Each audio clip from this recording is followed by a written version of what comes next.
professor Jorge Augusto, História, explicador virtual. Vamos continuar então a nossa caminhada por esse mundo da história. O tema da nossa próxima aula será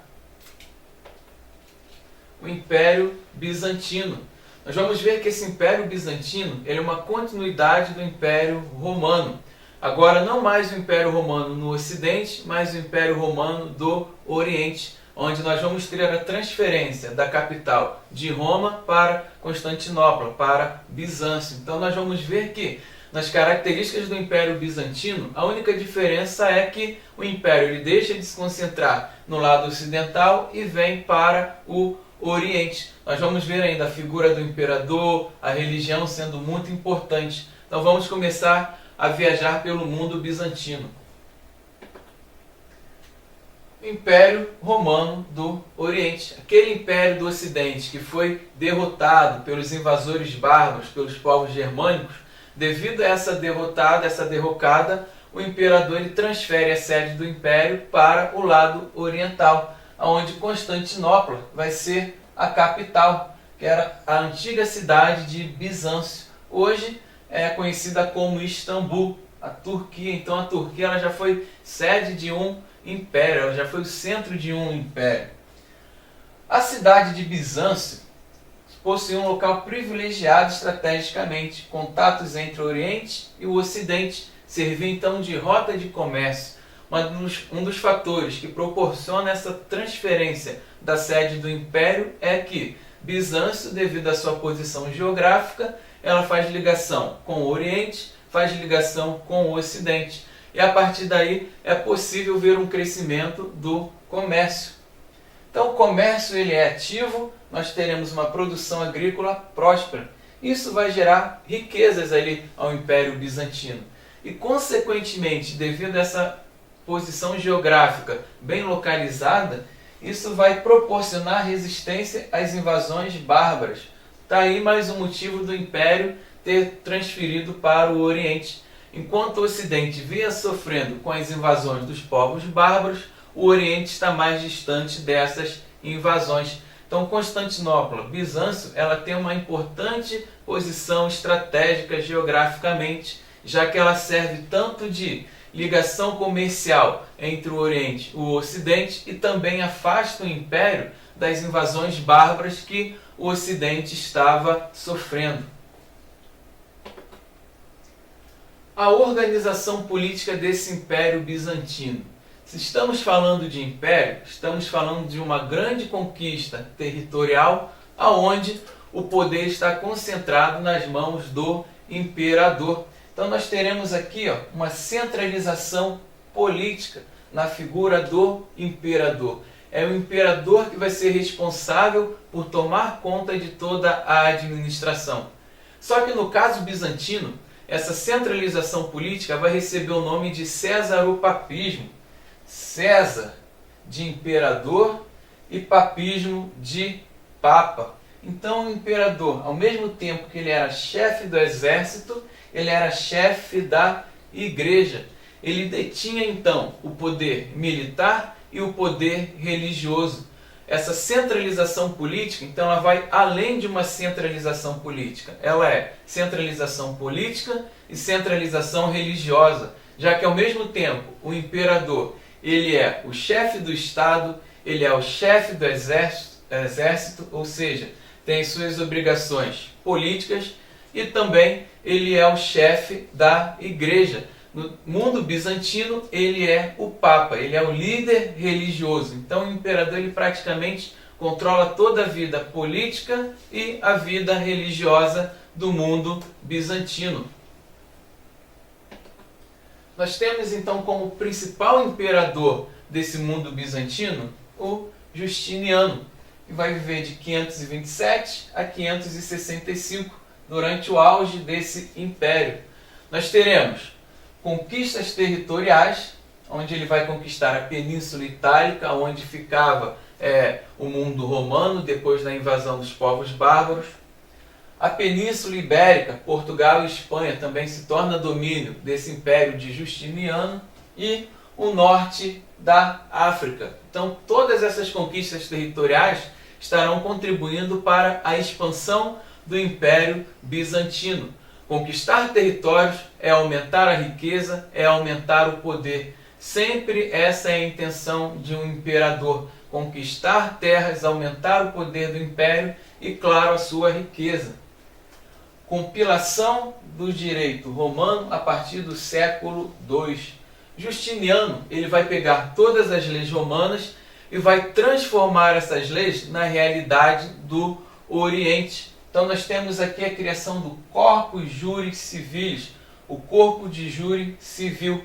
São as normas que estarão regendo o Império Bizantino. Ele pega todas as leis de Roma e aplica ao mundo bizantino.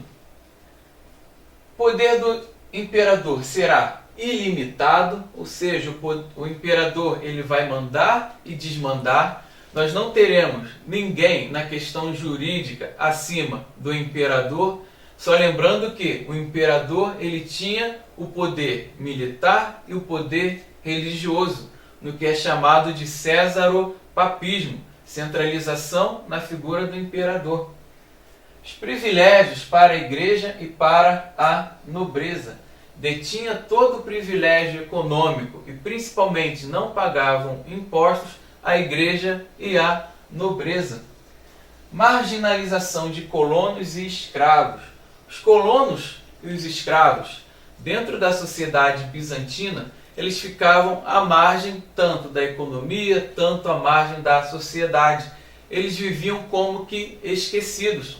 Sempre só quem tinha privilégio era a igreja e a nobreza. Enquanto a igreja e a nobreza tinham total privilégio, vivia na riqueza, não pagava imposto, os colonos e os escravos eles não possuíam praticamente nada. Então eles ficavam esquecidos socialmente, eles ficavam esquecidos na questão da política. Nós teremos então uma burocracia centralizada, sempre na figura do imperador, os gastos militares e mais os impostos. Isso tudo aqui, esses três fatores de uma burocracia centralizada, os militares sempre tendo os gastos sempre elevados e os impostos que eram altos e sempre quem pagava o imposto aqui, os colonos e os escravos, aqueles que não tinham privilégios nenhum, isso vai acabar gerando uma revolta social. A revolta popular chamada de sedição de Nike, a deusa da vitória. Essa revolta popular ela vai começar a enfraquecer o poder do imperador, já que ele está muito preocupado em manter ao seu lado os militares, a igreja e os nobres. E o povo, que é quem sustenta essas três classes, acaba ficando marginalizado socialmente. Então essa revolta, essa sediação de Nike, ela começa a minar as forças do Império Bizantino. O Império Bizantino ele começa a decair muito por essas revoltas populares, principalmente dos marginalizados socialmente. A Igreja de Santa Sofia vai ser uma igreja criada no Império de Justiniano, estilo bizantino, a majestosidade. Nessa Igreja de Santa Sofia, Justiniano quis mostrar toda a grandeza do império, toda a riqueza do império. E provavelmente ele deixa bem claro ali que, ao mesmo tempo que ele é o chefe político, ele é o chefe religioso. Então nós temos aqui a Catedral de Santa Sofia, criada aqui por Justiniano, que fica na Turquia. A Igreja da Sabedoria, esse nome Sofia quer dizer sabedoria. Então ele mostra todo o esplendor aqui do seu império nessa construção.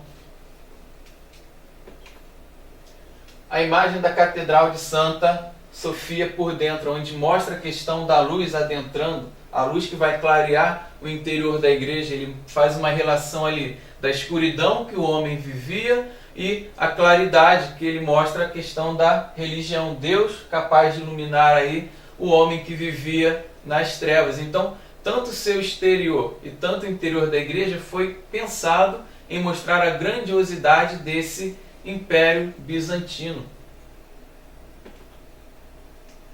Se falamos de império, estou sempre focando nisso, falamos de império, falamos de extensão territorial, falamos de aumento de riqueza. Toda essa área em vermelho foi conquista do Império Romano do Oriente, foi conquista do Império Bizantino. Então Justiniano, ele é um grande imperador, não só pela questão da construção da Catedral de Santa Sofia, da elaboração de um código de leis, mas sim porque ele foi um grande administrador, capaz de conquistar grande parte do mundo.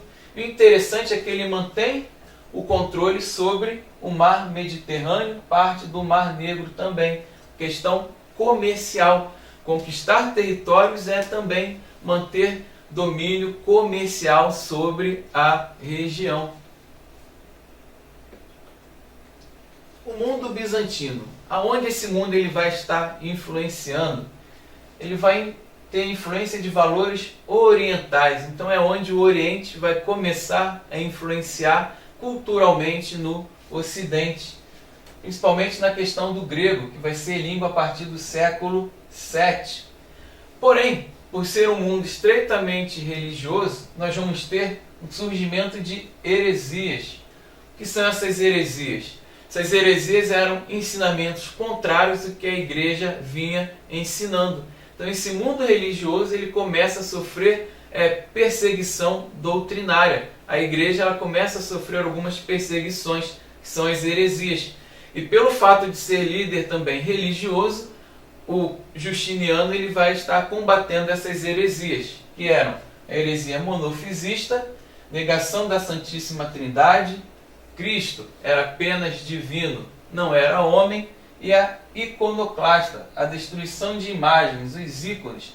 Essa iconoclastia era o culto às imagens, era uma grande heresia que também será perseguido no governo de Justiniano. Em 1054 vai ocorrer o cisma do Oriente. Cisma quer dizer separação. Nós vamos ter então a separação da Igreja Católica do Oriente e a Igreja Católica do Ocidente. Aquela Igreja Católica que era uma só, devido a essa cultura diferente do Oriente, ela vai se dividir, ela vai se partir em Igreja Católica Apostólica Romana, do lado ocidental do Império, e a Igreja Ortodoxa, que é a Igreja Oriental. Então teremos aqui, Igreja Cristã Ortodoxa, Patriarca de Constantinopla. O chefe religioso é o chefe da Igreja do Oriente. O líder ortodoxo é o Patriarca. Já a Igreja Católica Apostólica Romana, ela tem o Papa com sede em Roma. Então nós temos a Igreja Católica dividida aqui em Ortodoxa, que segue a capital em Constantinopla, e a Igreja Católica Romana, que é liderada pelo Papa. Possuem a mesma doutrina, os mesmos ensinamentos. A única diferença é que uma se mantém no Oriente e a outra se mantém no Ocidente. A decadência do Império. O mundo bizantino ele começa a decair nos séculos 7 e 8 pelas invasões de bárbaros e árabes.